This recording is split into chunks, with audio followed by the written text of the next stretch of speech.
5, 6, 7 જૂન Rajkot racecourse મેદાન ખાતે બાગેશ્વર ધામ પીઠાધીશ્વર પરમ પૂજ્ય ધીરેન્દ્ર કૃષ્ણ શાસ્ત્રીના અધ્યક્ષ સ્થાને સનાતન સેતુ હનુમંત કથાનું એક ભવ્ય અને દિવ્ય આયોજન કરવામાં આવેલું છે. વિવાદ બીજો કંઈ નથી, પણ વ્યક્તિગત વિચારોના આધારે જેમણે પણ પોસ્ટ ચડાવી છે એ એમના વ્યક્તિગત વિચારો છે. ભારતમાં બંધારણીય અધિકાર છે દરેકે દરેકનો વિચાર રજૂ કરવો.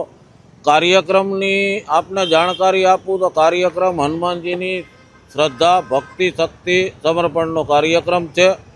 એમાં કોઈ અંધશ્રદ્ધાનો વિષય નથી કે કોઈ જાતના ચમત્કાર બતાડવાનો કાર્યક્રમ નથી. માત્ર ને માત્ર હનુમાનજીમાં લોકોની શ્રદ્ધા વધે.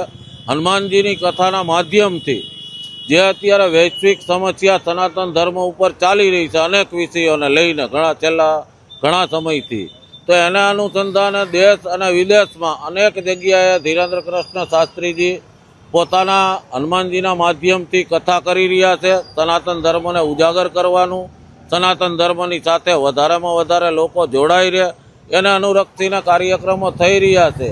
એના ભાગરૂપે જ એક કથાનું આયોજન રાજકોટમાં છે સનાતન સેતુ હનુમંત કથાના માધ્યમથી.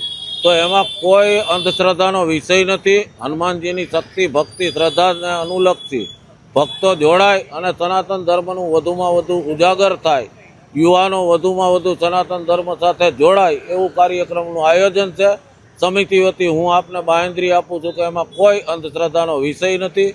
હું વ્યક્તિગત એવું માનું છું કે અંધશ્રદ્ધા જ્યારે કોઈની પાસેથી બંધ બારણે પૈસા લઈ અને કોઈ ક્રિયા કરી, કાંડું બાંધવું કે પાણી પીવડાવવું, દાણા દેવા, એ આર્થિક ઉપાર્જનના માધ્યમથી થતું હોય તો એને અંધશ્રદ્ધા કહી શકાય.